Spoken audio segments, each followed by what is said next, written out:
Question 1. What if belongingness is misunderstood?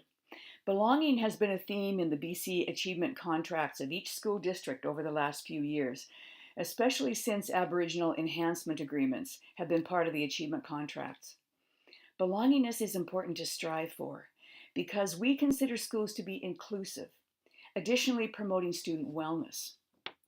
Belonging is not simply the physical reality of being with others, because being alone is not the same as feeling alone. Feeling lonely introduces emotional seeking to be with others who understand us and also want to be with us. Susan Pinker explores lots of these ideas in her book, The Village Effect, when she references many anthropologists reporting the evolution of the social brain resulting from our very survival, which was reliant on social groups. In fact, feelings of loneliness as an early warning sign to our safety are compared to the urgency we feel from being wildly hungry or thirsty, so that our immediate and overwhelming focus is on finding food and water. The universal hunger to connect socially explains why media coverage grips our attention as adults, and certainly explains the rise of social media technology and share sites of all kinds. The relationship between social connection and physical health is relatively new information for us, but we now know that being denied secure and trustworthy relationships disposes us to overblown biological reactions to stress. And I want to point out that researchers continue to emphasize that being there in person is the key. In other words, the Dalai Lama was right on the mark when he said, "Mom's hug is the secret to inner calm." But to understand how to generate feelings of belonging in social settings, we need to elaborate on relationships, trust, and hope. So this list of the 5 essentials of belonging comes from trauma care research. And Janita Fisher lists these 5 as the most important essentials of building trust. Because trauma is the result of a breakdown in trust. So in order to have trust and to build trust, we need to look at the essentials for building trust and building belonging. So number 1 is attachment. Attachment is known to be a preeminent need throughout life. The second on the list is safety and agency, and these go together because we cannot feel safe unless we can take action, and we cannot take action if we don't feel safe. The third on the list is significance. We need to feel our significance in any group because if we are insignificant, it's very difficult to take part and belong. And the fourth point is new skills. So whatever social group we belong to needs to be providing us with something new and exciting to do and to learn. And then the last one is hope. And the comment, I think, to introduce this idea is that we should never expect a child to arrive with their own hope. We have lots of hope for them as teachers. So I'll be discussing these 5 essentials, starting with attachment.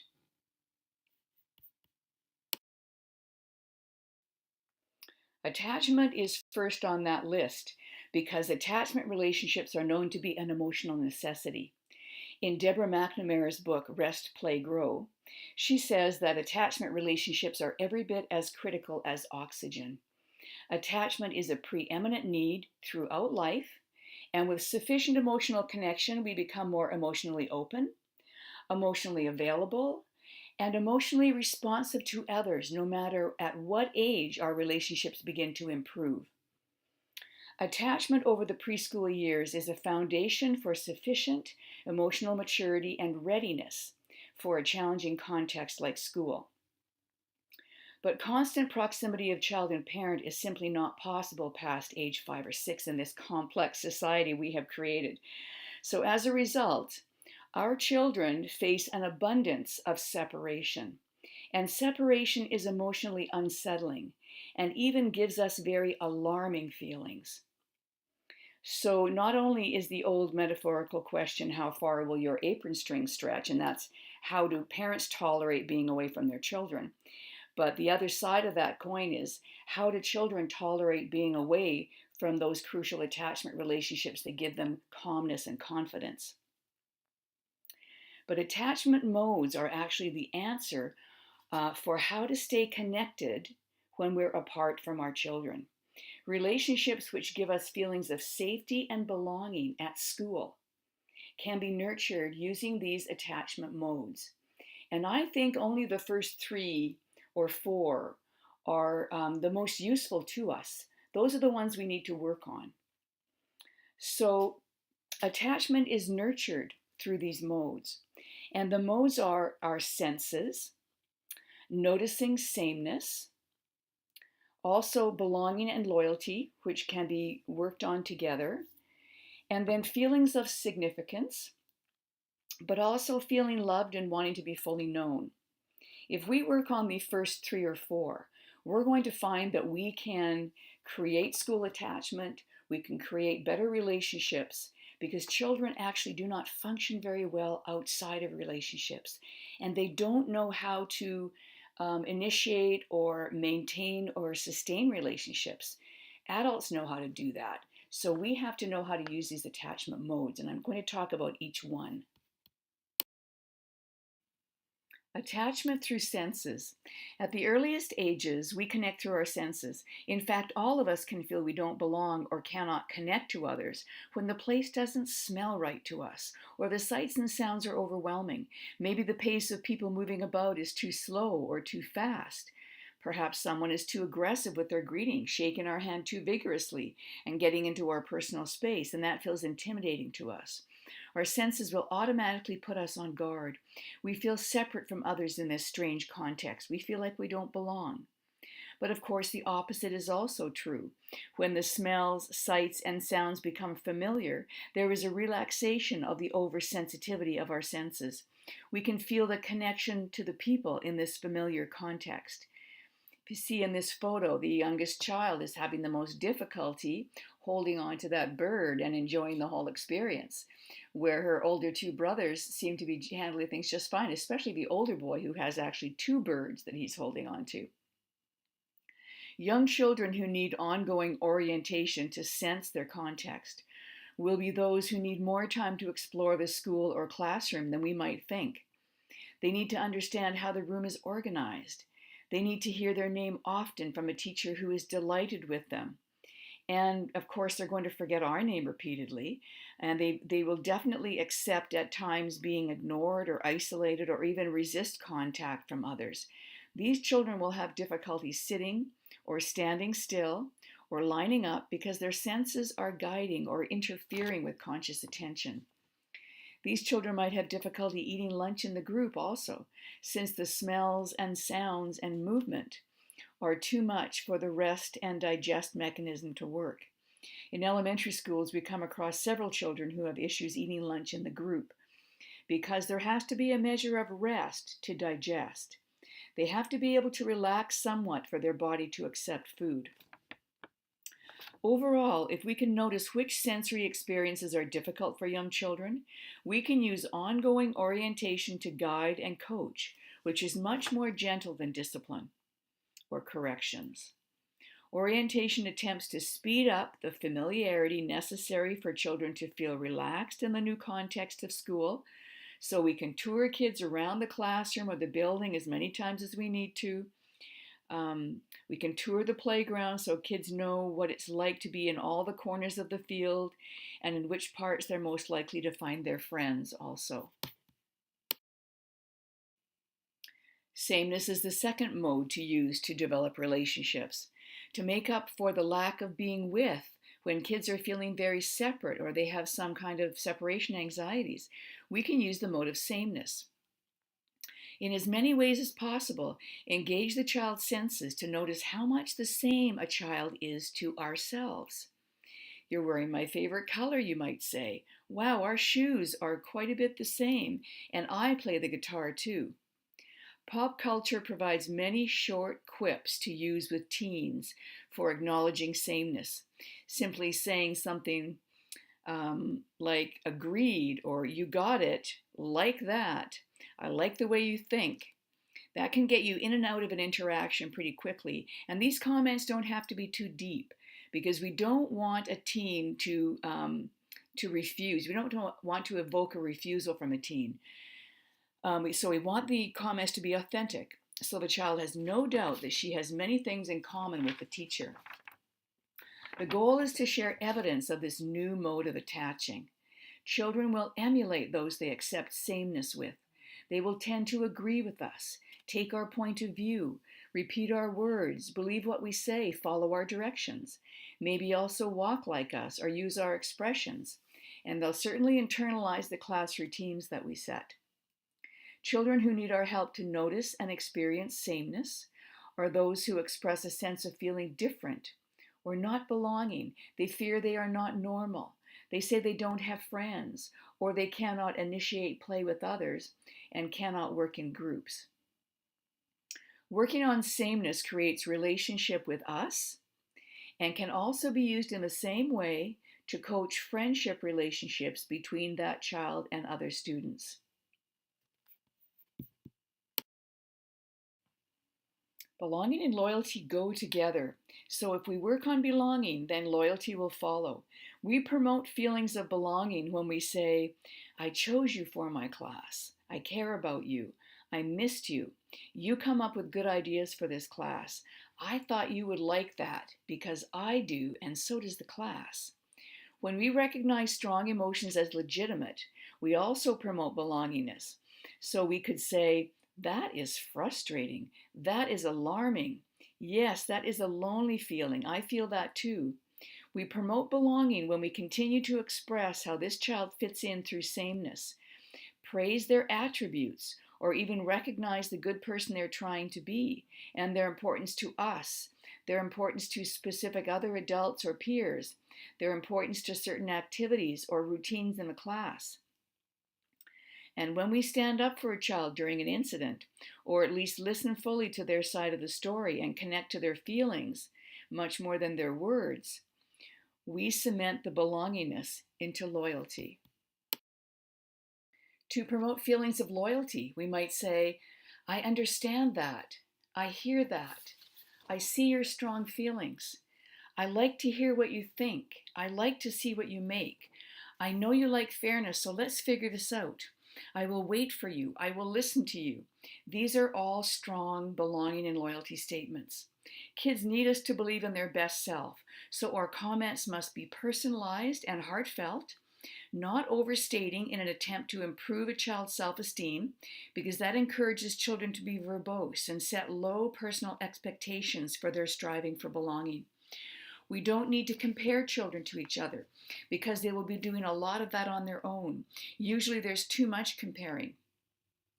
Adults need to stand their ground in observing the belonging they see emerging and not trying to use these statements to shame children into better behavior or hold another student up as a model of cooperation and leadership, because each child has their own journey toward belonging. I think the best self we are describing through our statements to each individual child is the model a child can most likely achieve. If we can protect this best self from being compared to other children, then we often get kids genuinely noticing the good qualities in each other. And this is so because they are confident that our view of them will not be diminished. Our loyalty is clear to that student. This is important because if our statements do not evoke feelings of belonging, then they are creating separation. Children who need our help with belonging will have already been forced to tolerate not fitting in, losing face, feeling betrayed, losing arguments, particularly if no one is willing to take their side. Our loyalty to a child who is missing sufficient feelings of belonging will go a long way to creating a dependable relationship. Loyalty looks like mentoring or shepherding as we continually connect with this child through the school day. So multiple times a day, ask for their emotional zone or where they are on the emotional thermometer, or ask them to identify their emoji. And even allow a movement break or a brain break or water break with no strings attached. Consider using priming and debriefing very often so children who easily react to the unexpected events happening so often every day will be very comfortable with your directions, requests, ideas, and will trust you more. Priming intends to engage positive emotions in a playful way. So, for example, when the 5-minute warning comes, or the teacher gives a clear direction to clean up or transition to the next activity, that child is already in a positive mood with an open mind to take on that transition. So be creative, be silly, be playful so you can shift the child's mood just slightly before giving a direction. Debriefing intends to guide the student through reflective thought to increase the child's awareness of the good outcome from having a positive attitude, moving into a task, and then completing that or moving through the transition. So the guiding questions could be, well, how did that feel? To be ready, to be finished, to be in line, to be in a good mood. Okay, so we're going to ask those kind of questions. Our vigilance with loyalty will be returned in kind, maybe not right away, but our consistency with loyalty in helping this child through transitions, using priming, checking on their emotional tone. This will always be helpful, with the result in the child wanting to be a better person, that better person we insist they already are, and worthy of our loyalty. Even years later, we can all recall the words of those adults who believed in us. Significance will follow if schools can shepherd children through the first 3 modes of attachment. If we can see signs and signals from children that they are, number 1, no longer hypervigilant about the strangeness of the school setting because their senses are no longer on alert, they feel their teacher, their class, and their school are familiar enough, and they no longer rely on ongoing orientation to keep their emotions in check. And number 2, there is an abundance of sameness apparent to them and their peers, with an acceptance of the teacher as the leader, because this child is aligned with the teacher's consistent and responsive connection. And number 3, the feelings of belonging and loyalty are well established. These are dependable, durable, and sustained by a relationship with the teacher. Feelings of significance are sure to follow. Due to the child's self-knowledge, they are worthy of protection and comfort when needed. They have experienced their teacher saying or somehow communicating, "You are delightful." And they have freedom to express their strong emotions because they have confidence their teacher will take the time to understand as well as stand up for them. Standing up in little ways every day that other students don't even need to be aware of. We might say, you are very frustrated and I can see why. Feelings of significance create or improve personal agency. And this is the feeling where kids are saying, I can try and I want to try. This is the agency we need from every child so they will take part in their own learning. Number 5, love. Love follows when we work on the first 4. We will be called mom or dad. Children will tell us they love us. This is not our end goal, but it is definitely some kind of holy grail. At this point, we know we have sufficient attachment.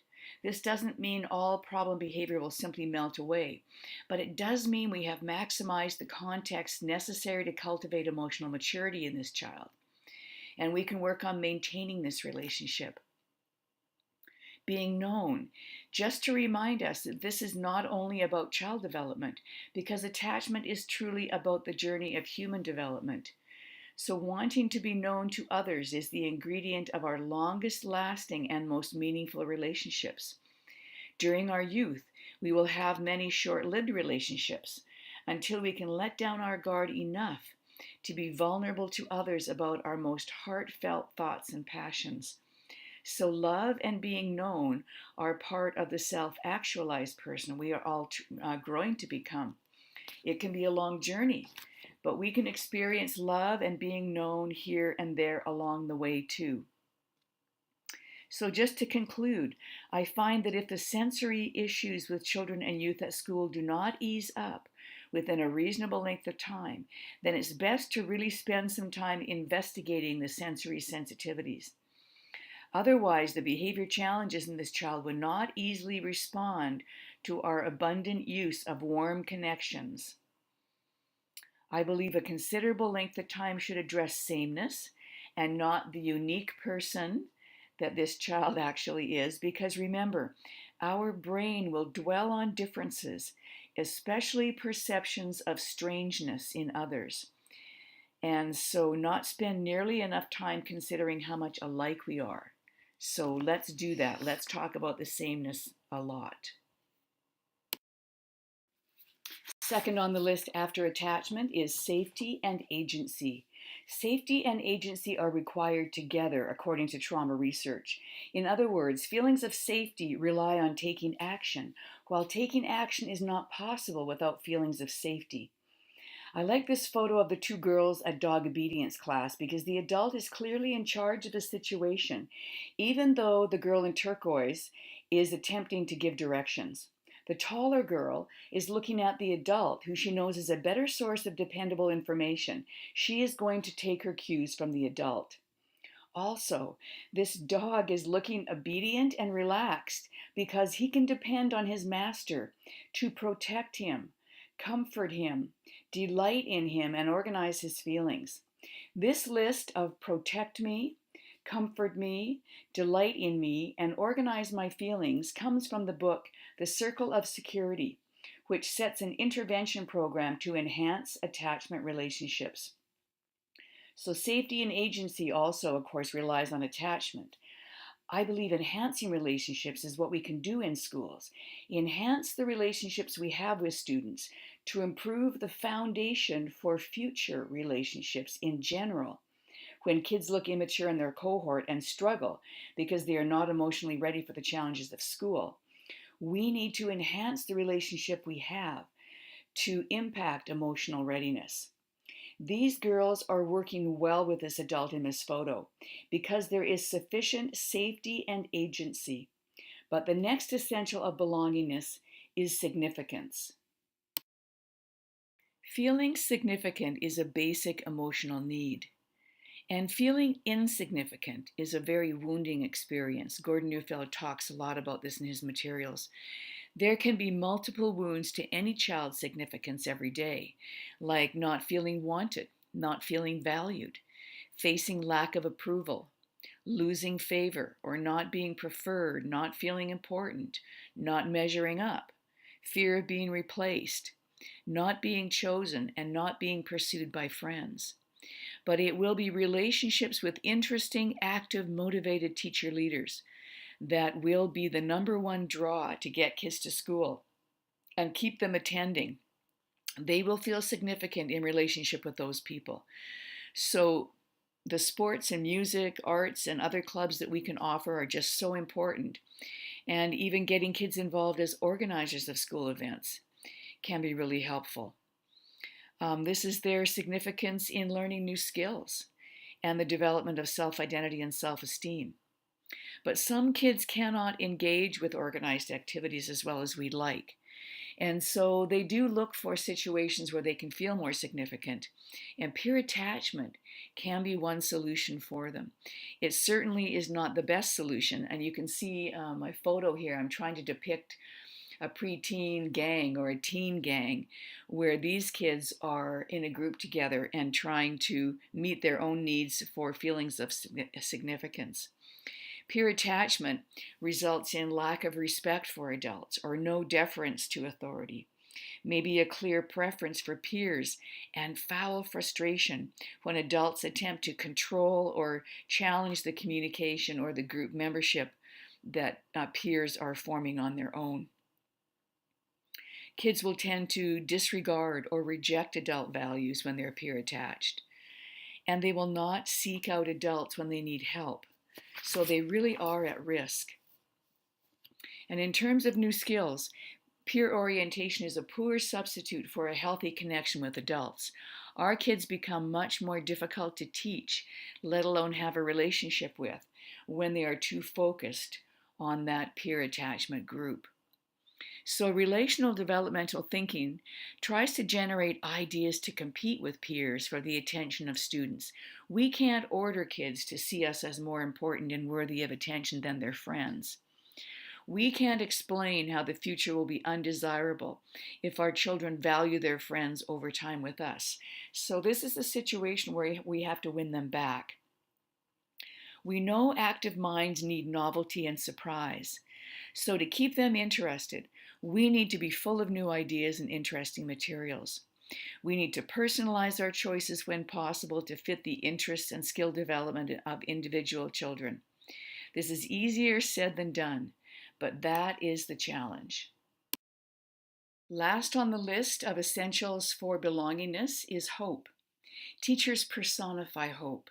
We are hope, we give hope, we inspire hope, and we have enough hope for everyone around us. Hope is the essential for connecting to a child's best self, the self that we can all imagine but the student might never quite deliver.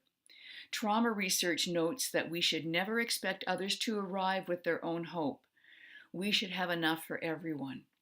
Working in teams in schools is necessary for the adults in charge to give each other hope in difficult situations.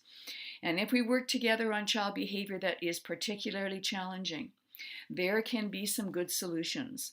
Problem behavior cannot be solved alone. So I hope teachers feel supported and are supported when they need to be. We share the same hope that our school will be a natural habitat for children.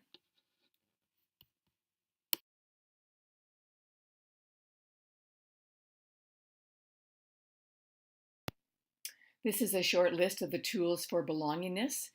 Number one, to be aware of individual sensory sensitivities, because these are going to be the most frustrating for a child during the school day, ongoing through their life. If there's sensory issues going on, we need to know what those are so that we can find some good solutions for those, or at least have a better understanding of this child overall. The next one, ongoing orientation. This is not some new intervention. Any kind of orientation that you do with your kids is probably very good already. Think about orientation that helps them really understand the classroom, the whole school. Talk to them about how transitions are supposed to go. We do this at the start of the year, orient kids to the library, to the lunchroom, and sometimes there needs to be ongoing orientation, especially when we inject, some unexpected events that happen, or we're trying to shorten our lunchtime and rush the kids through things. They need to be oriented to all those changes. And they will, lots of kids will get the flow of that. But it's those walking wounded that need a whole lot more orientation than the others. So consider procedural or emotional orientation too. Give them the step-by-step of how things are going to go when they go down to the gym to watch some kind of cultural performance. What is their role? What are they going to see? How long is it going to be? And who might be sitting beside them and around them? And what kind of noises? The noise level will go up and down. But also their emotional orientation, their emotional reactions to what they are feeling and hearing, and some of the reactions they might have, and what they can do about those. If they can put their hand up to ask for some help, or hold on to the hand of the child next to them, for example. So all of those good hints for them to help them function better during the day. And then the fourth bullet, use sameness to build connections. We talked a lot about that. Think about all of these sameness statements that you can use so that you can increase those. The next one is about a mantra that the Neufeld Institute uses: connect before you direct. So anytime that we are around kids that really need that emotional enhancement, the relationship enhancement, connect with them more frequently. And not for any particular reason, just connect with them so that they know that you're there and they feel grounded in the school. They feel like they belong and they're connected. If we only connect with kids before we direct them, then of course they're going to start looking away, knowing the expectation is coming next. But thinking it might be adequate to say good morning to someone, especially young children, I think we're missing out on so many good opportunities where we can connect with them many, many times, even just in the first hour of the school day. Eye contact, walking close to them, touching their arms, saying hello again. How are you now? Did you find your things in your desk okay? So many ways to connect. Second last bullet, enhance connections with statements of belonging, loyalty, and significance. I don't think this is anything we've ever talked about in schools before. And teachers do these things very naturally. But what I want to say is we need to do more of this and really make a point. of enhancing the relationship we have with some of these kids that need us the most.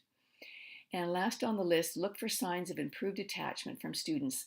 You will start to get belonging and loyalty statements coming back to you. You'll start to feel that this child is much more relaxed around you. Perhaps they come to you more often to ask for help or ask for direction, where before they really would not do that. Of course, we don't want overly dependent students, but we'll talk about that in the next section.